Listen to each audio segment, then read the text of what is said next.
Štai čia Jolita Vaitkutė, kuri piešia viskuo. Ji dažnai mėgsta to pasigirti. Šiame Jolitos bloge jūs galėsite mesti jai iššūkius piešti, kuom tik jums šauna į galvą.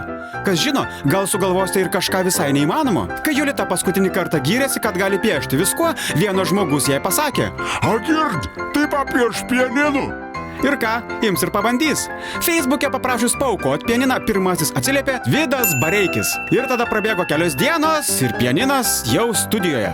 Dabar reikėjo sugalvoti, ką su juo daryti. Sėdėjo Jolita su savo kolega Darium Jurevičium ir turbūt greta vaidenosi kažkokia Jurgio Mačiūno dvaselė, nes visi sutarė, kad pianiną reikia išardyti. Ir ardyti ne bet kaip, bet su visa įmanoma destrukcija. Taip pat buvo nuspręsta, kad ardymo metu pianinas turėtų išverkti paskutinę savo dainą. Nors gal ir neverkė jis, nes jaučiu, kai kokia muzikos mokytoja jį barškindavo darželyje, jam tikrai blogiau buvo. Pianino virkdymui buvo pakviestas labai geras pianistas Vytis Smolskas. Tikrai taip. Jolita su Vyčiu buvo sutarusi, kad jis gros improvizaciją Bethoveno, kaip tu sakai, Bethoveno tema.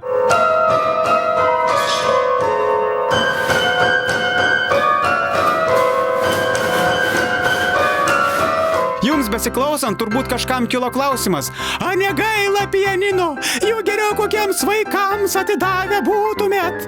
Na, pagal tai, kaip jis skambėjo, jaučiu, kad tik vargšams Baltarusijos vaikams būtų tikęs. O šito pianino skambesys jiems gyvenimo tikrai nepagerintų. Išardžius pianiną, Jolita jautėsi puikiai. Jos maniakiška šypsena neleis meluoti. O tada atėjo metas trumpalaikiam instrumento prisikelimui Bethoveno portreto pavidale. Kažin, kodėl Bethovenas? Jaučiu, gal todėl, kad Liudviką van visi žino kaip kokį Michaelą Jacksoną. Jolita sakė, kad portreto dėliojimas nebuvo labai sunkus darbas, nors paskui persigalvojo ir sakė, kad buvo sunkiau nei atrodo. Na, kai pagalvoji, piešinio dėliojimas nėra toks azartiškas kaip mojavimas kirviu. Piešinio dėliojimas truko apie porą valandų. O esate kada nors kartoję tą patį žodį tiek daug kartų, kol ausis taip nuo jo atbunka, kad pasikeičia to žodžio prasmė? Kirvis.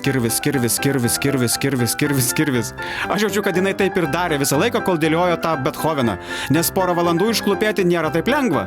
Nors, kai pagalvojat, davatka su stažo arba gapšys prieš Viktorą ir šišas galėtų, jei tik tai apsimoka. Na, kaip ten bebūtų, Liudviko van Bethoveno portretas buvo baigtas. O dabar, mėlėjai, nepatingėkite ir komentaruose siūlykite, ko Jolita galėtų piešti antrajame šio video blogo įraše. Šį kartą tiek. Sėkmės!